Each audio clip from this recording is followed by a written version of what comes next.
Mayuri Karasuchi here, and you're watching the Disney Channel.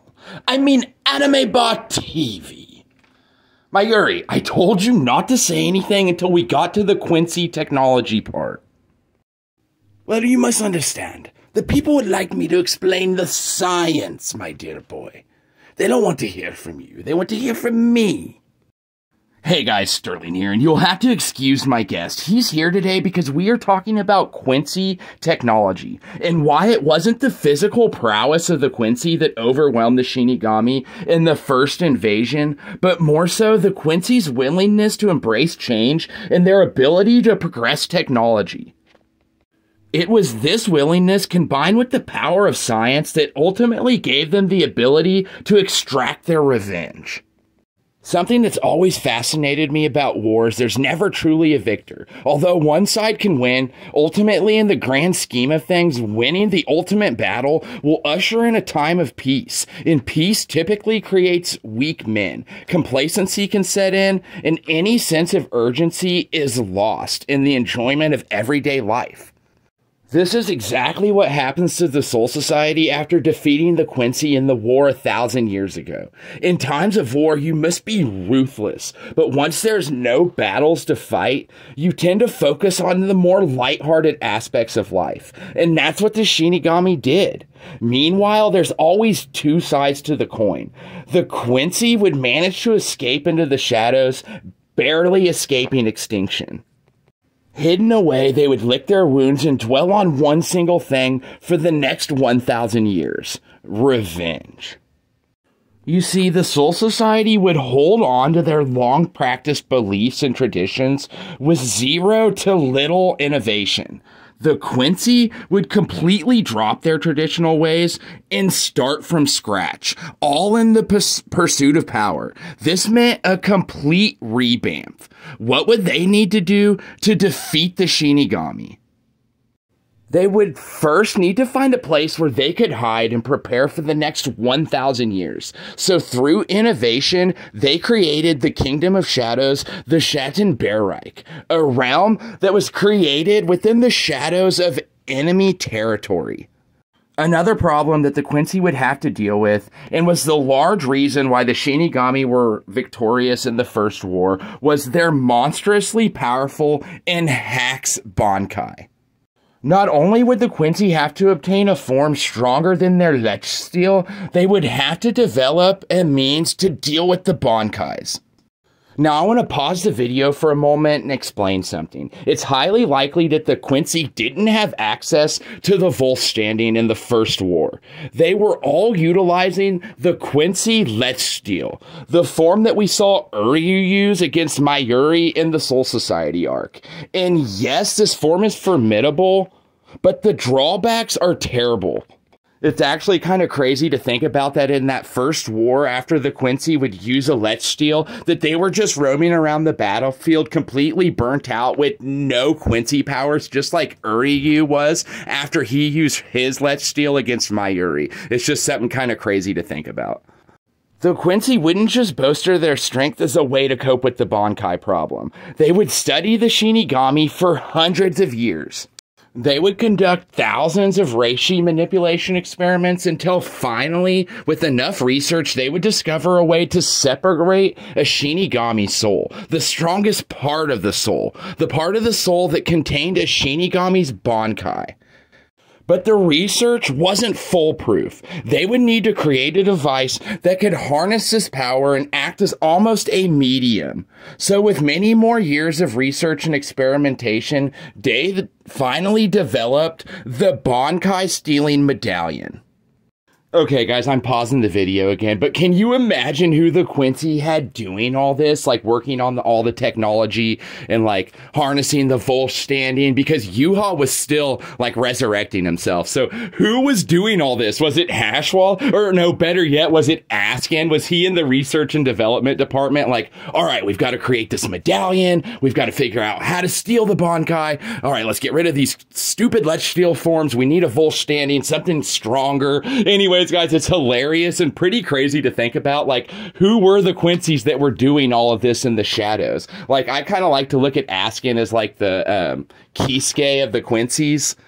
But yeah, did they like get beat up and they were in the shadows and they're like, you know, there's a group of Quincy, Askin, Hashwath, whoever, and they're like, all right, checklist. What do we need this time to not get beat when Master U-Ha revives? And they're like, all right, let's deal with the Bankais. Anyways, it's just crazy to think about. And also, while they were doing these experiments and these tests, did they like sneak out of the shadows into the Serete and like kidnap some poor, like unknown Soul Reaper and start doing experiments on him? Like, that poor bastard, no one knows where he's at. No one cared about him. He just disappears. Anyways, guys, it's kind of crazy. They had to have been doing some type of experimentation on Soul Reaper Soul so then they could figure out how to separate it and how to steal the Bankai. Anyways, guys, tell me in the comments below, how do you think it worked? Who do you think was working on this stuff?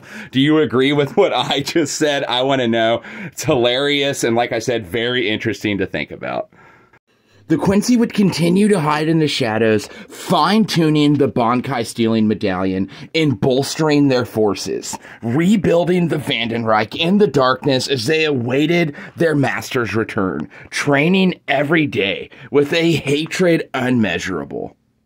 They let this hatred grow and mutate. The Quincy became something unrecognizable. They became monsters. When Master U-Ha was finally reborn, the Quincy of old were gone. This was a new, technically advanced breed of Quincy super soldier, ready to do any occult-like ritual to please U-Ha and further obtain power.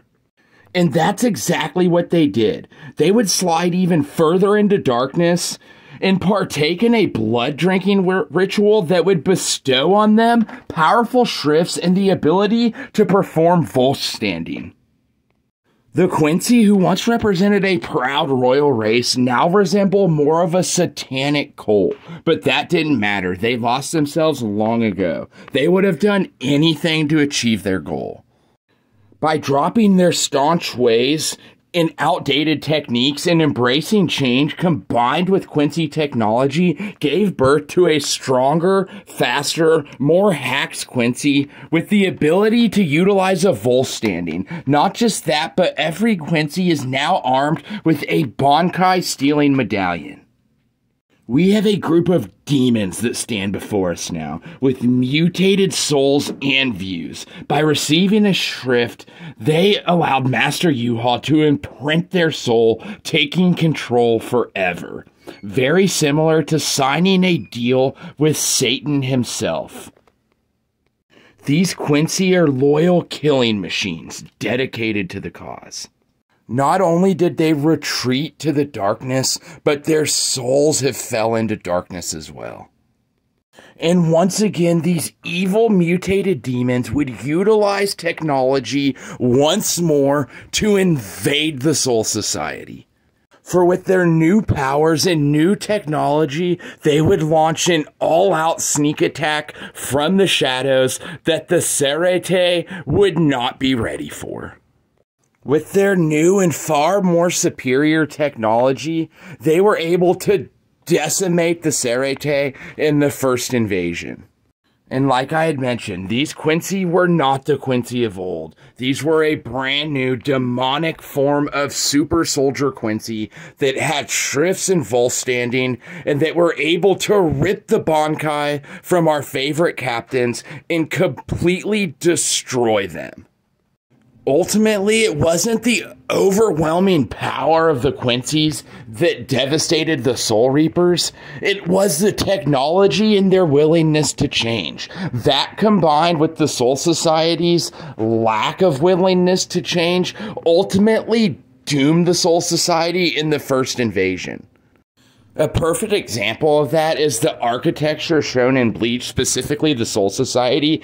It is based off feudal era Japan, and it never changes. It always stays like that. Central 46 is staunch in their ways. They won't even teach Kenpachi the way of the sword. Like, they are old and traditional, and they do not want to change. Meanwhile, the Quincy's hiding in the shadows will do anything to obtain victory, whether that means twisting their morals, like drinking blood. I mean, whatever they can do to obtain power. I mean, they were grinding hard. I'm telling you, they were down in the lab progressing their technology to the best of their ability, and it completely shows. Because like I said, the Soul Society was not overwhelmed by power. It was when they went to use their Bankais and got them ripped away is what gave the Quincy's the advantage. If the Soul Reapers couldn't use their like ultimate trump card, then they had no means of combating the Quincy. It was the Quincy medallion that played the biggest part in the first invasion, and it was the #1 reason why the Quincy were as successful as they were in the first invasion. I always found it very fascinating how the Bankai stealing technology worked, and I explained it earlier. Is what they did was they studied a Soul Reaper's soul for hundreds of years in the shadows. They researched and they ran experiments and they analyzed the Soul Reaper's soul and figured out how to split it, because Quincy's, they can manipulate reishi better than any race, so it would make sense that they could manipulate the reishi in the soul of a Soul Reaper and more or less extract the Bankai portion of the soul, and like I said, use the medallion as almost a medium to store that power and then draw upon it later. It is absolutely incredible writing and incredible technology in this verse. I mean, here you have the Quincy that truly think what they're doing is just and holy, and that they are holy knights of God himself. But to the readers, you see a twisted, demonic, almost like I said, satanic-like cult that will do anything for power and anything to win. When these Quincy's enter their holy forms, these forms are completely twisted, and I love how Kubo draws them, like Asnot and Lil Barrow. I just love the designs of the Volstandings. They're absolutely incredible. And like I said, I love how the Quincy slide into darkness and ultimately sacrifice their souls to Yuha for victory. They don't care. They will do anything for their master, their Lord and Savior. It's truly religion at its best. It's very fascinating stuff. Anyways, guys, tell me in the comments below, who do you think was doing all this research behind the scenes? Like I mentioned earlier, do you guys think it was Askin? Do you think they kidnapped some poor Soul Reaper out of the academy who like just was on the precipice of learning Bankai, and they're like, we've been watching them, and Hashwalth and Askin like sneak up looking like the wet bandits from Home Alone and like steal this Shinigami and drag him into the shadows, leave a little note that says like, gone to vacation, don't want to be a Soul Reaper anymore, toodles. Like, and anyway, guys, I just find it hilarious. Guys, tell me in the comments, what do you think? Does Quincy technology intrigue you? Do you agree with me? Do you believe that technology was the reason why the Quincy were able to be so successful in the first invasion? Tell me in the comments below. I ultimately make these videos because I love talking Bleach, and I strive to create a community of Bleach fans and JJK fans and just anime-loving fans in general that love to talk our favorite things, our favorite anime, our favorite manga, and just sit back, relax, and have fun, guys. So if that's something you're interested in, smash the like button, smash the subscribe button, because we would absolutely love to have you. We love talking these things. It brings us great joy. So until the next JJK review or Bleach video or just any anime related video in general, this is Sterling signing out.